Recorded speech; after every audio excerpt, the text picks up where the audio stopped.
Hello there. This video is going to be about file input and output. This is an important video because it's the last one before the first test, and I believe the only lecture in which we're really going to cover in detail how to open a file, how to read from it, how to append to one, and how to change permissions for a file in Linux. So today is also going to be the only or not the only, but one of the cases where I actually can't use the online compiler for these demonstrations because I need to show how the files are being managed in Linux. So I'm going to be doing everything with Ubuntu today. So our first exercise is to write a program that opens a file named lecture7.txt, prompt the user to enter 5 numbers, and write each one in the file. So again, it's a lot of stuff all at once. Let's just break this down one step at a time. We need to open a file named lecture7.txt. In the previous slide actually tells us how to do that. We're actually just going to steal all this code. We have a library called fstream we're going to need to include. So first step is to add that library in. To include fstream. Just like iostream, fstream is a library that helps us to send messages from one place to another. In this case, we're sending things to files or from files. So we need to have this library included, otherwise we can't actually access any of our files. In order to open a file for reading or for writing, in this case we want to do it for writing, we need to do ofstream and then a variable name for wherever you're going to be sending this information. So we call it my output here. We can do the same thing. Ofstream my output. And then we're going to open the file, and in this case it's called lecture7.txt. So my output.open lecture7.txt. Okay, and now that the stream is open, it works the exact same way you could send messages to cout. So I could do something like, cout hello world, or I could do my output hello world. And these will both send hello world as a message, quotations, to the appropriate stream, the appropriate place that I want to actually be shipping off these messages. So if I do this, what should happen is this code should print hello world to the screen, and it should also open the lecture7.txt file and print in there hello world. So let's verify that that's what happens. Compile, execute. So it says hello world, and if we look in our directory here, there's now a file called lecture7.txt. I could open this with nano, I guess, is one option. I can nano lecture7.txt, and then we'll open it. We can see it says hello world. Alternatively, rather than opening it in an editor, you can actually just output the message directly into Linux. And to do that, you can just do cat, the name of the file, and just prints it out directly for you. So it saves you a little step there, having to open and close a file. Anyway, so we can open a file, we can put stuff in it. That's all well and good, but that's not what the exercise asks. The exercise asks us to prompt the user for 5 numbers and write each one in the file. So let's do that. We're not going to message hello world to cout. We are going to send something to my output, but we'll change that later. For now, we need to get 5 numbers from the user. So for getting numbers, we need, oops, that's an error. We need my integer. We need to ask them for a number.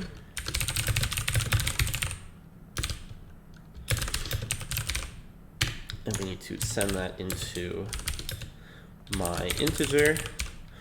And what we're actually going to do is we're going to send that to my output. So instead of sending hello world, we're just going to send my integer there. And now this is going to do this once, but I need to do this 5 times. So to do it 5 times, just going to make a loop. Yes, 5 times. We're going to do all this stuff.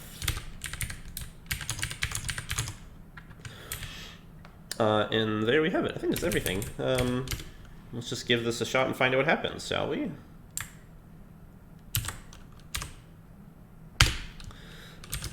G++.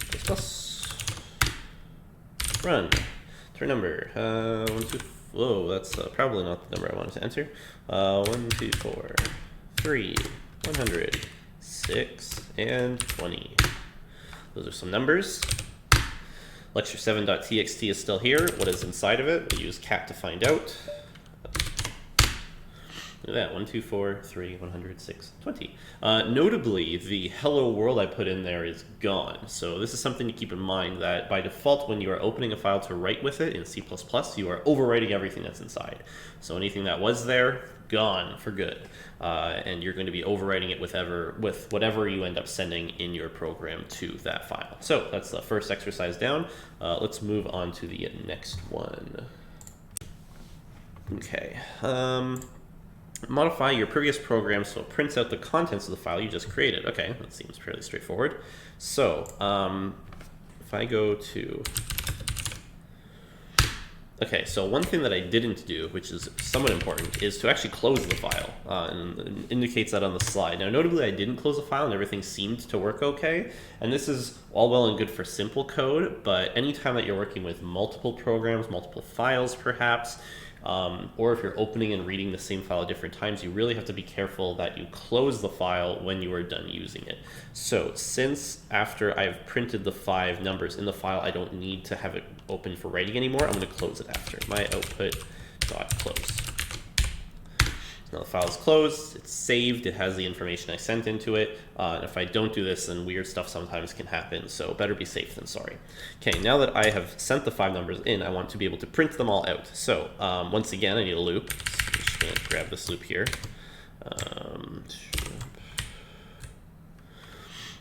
So loop 5 times. So now, perhaps 5 times is not the right way to do this. What I need to do is I need to open a new stream because I need to read the file. And so, in fact, I'm actually going to do something a little more intelligent, I think, than a for loop. And I'm actually going to use a while loop. And while loop is going to go while I'm reading stuff from the file, I can print everything out inside of it. Now, let's make a new integer variable, and it's going to be the file input. And so I need to also make a new stream, and this stream is going to be an input stream, so it's called if stream, and this is my input. And now there's a couple of different ways that you can use an if stream to get input. One of them is using a method called getLine, which gets a whole line for you. But we're actually going to go with the really simple and easy to remember way of doing things, which is, if you recall, my output was working kind of the same way as cout, right? Turns out you can use an input stream kind of the same way as cin. So we have my input, and we can just direct information from there into a variable, such as a file input variable. Now, doing this is a very clever trick, because what's happening in this line is not only am I taking information from my input and sending it to the file output, but actually the operation of doing so, specifically trying to direct input from this one place to another, is effectively a function. And that function returns a value when it works correctly. So, or not correctly, but when it actually does something. So as long as there is input to be sent from the file into my variable, my file input variable, this is going to keep returning a value. And that value is a non-zero value, just to indicate that, okay, this operation worked correctly, was able to take input, put it in the file. When I run out of information to send, when the file, I've gone through all the lines of it and there's nothing left to send, the output of the function here is actually nothing. And nothing is interpreted by C++ to mean false. So once I've reached the end of the file, this while loop is actually going to say while false, which means it stops. So this loop will go as long as there's something to send, which is exactly what I want, because I want to be able to take all of the numbers that are in here and print them out to the screen. So we're just going to output a number. And so maybe I'll make this a little more verbose. I can actually do something like, int counter equals 0. Or I should start at 1. Why not? And we'll say, number counter colon, and then we'll print out the number and an end line, just to make things a little neater to look at when we actually run this. So I think that's everything I need. Okay, let's give this a shot. share my screen, run. Let's enter some numbers, number. Let's do a negative number for fun. Okay, that did not work. Let's go find out what I did wrong. Okay, very easy mistake. I declared my variable, my IF stream. I didn't actually open a file. I probably should open a file so that I can use something, do something with it. So let's open my input.open lecture7.txt. And for the sake of good coding, we're going to close it when we're done with it. Okay, probably an important step to include, right? Okay, G++, compiled, execute, number.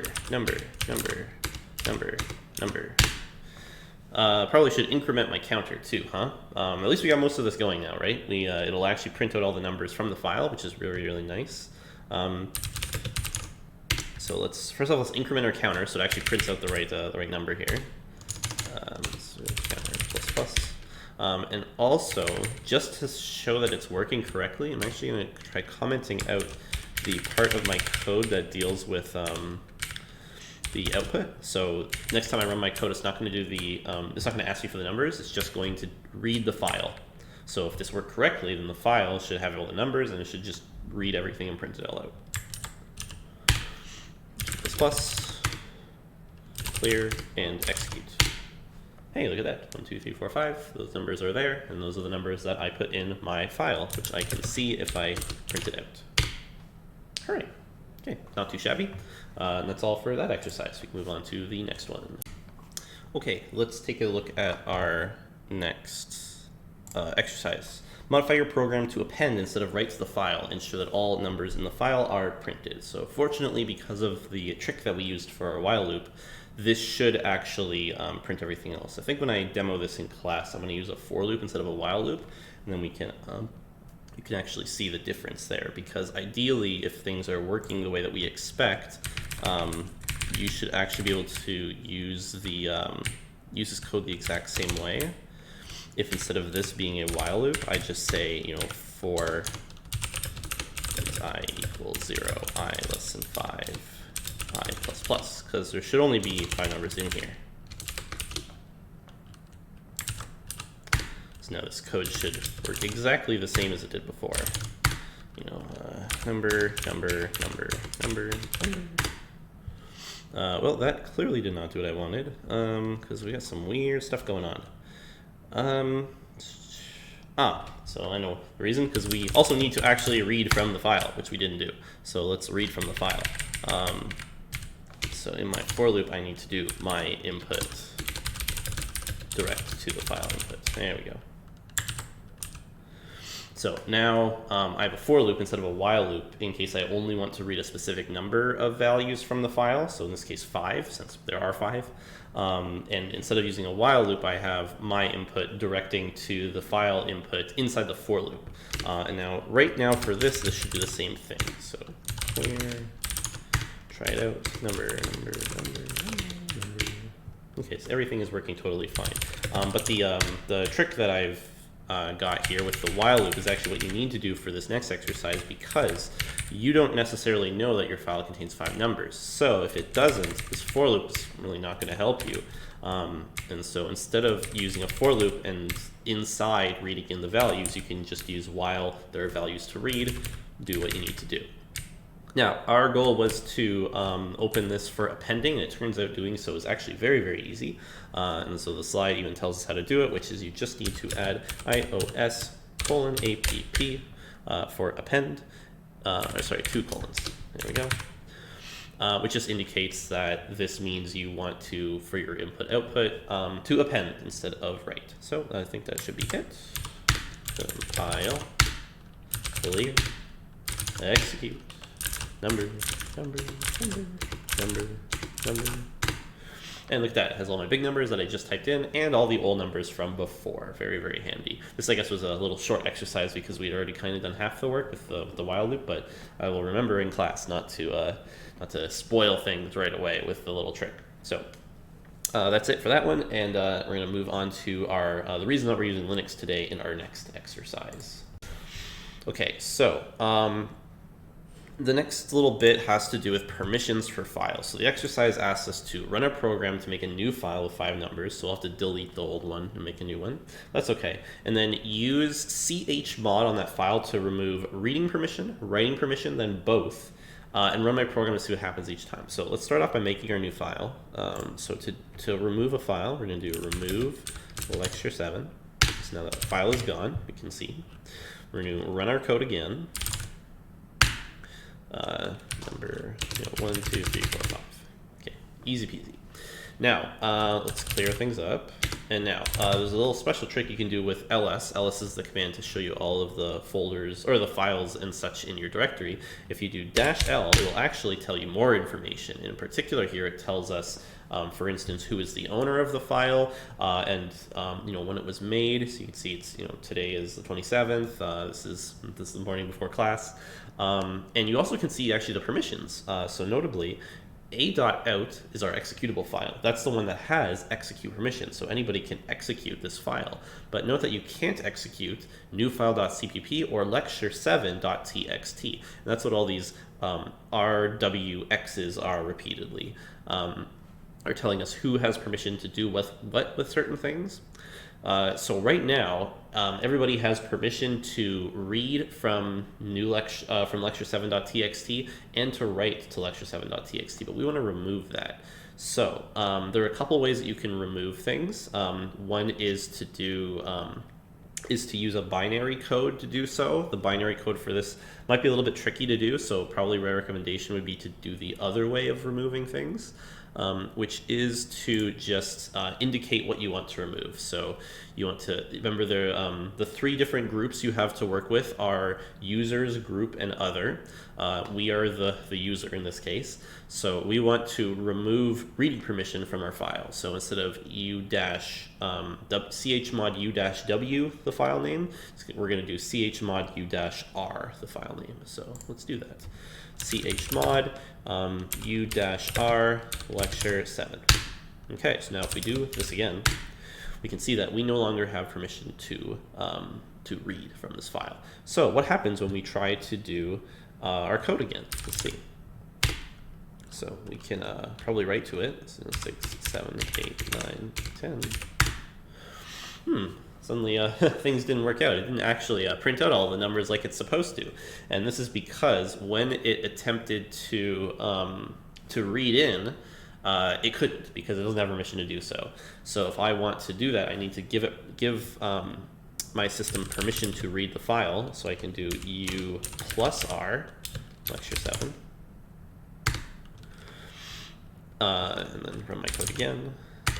11, 12, 13, 14, 15. And now suddenly I can read the file again. Now it said let's try to do this for writing. So chmod u minus w is writing for the lecture thing, and execute. Let's try entering a number. 1, 2, 3, 4, 5. And now note I put in another set of 1, 2, 3, 4, 5 that should appear at the bottom, but none of that got added, and that's because my code was unable to actually open the file. Now, notably, all of these things so far have been invisible, meaning that when my code couldn't open the file, it just said, too bad. This might be a case where you want to add something in your code to verify that, hey, I was supposed to be reading or writing to this file. Nothing actually happened with it. What's the deal with that? And now, finally, let's try removing all the permissions. So chmod u minus r from lecture 7. And go. Let's put in these numbers.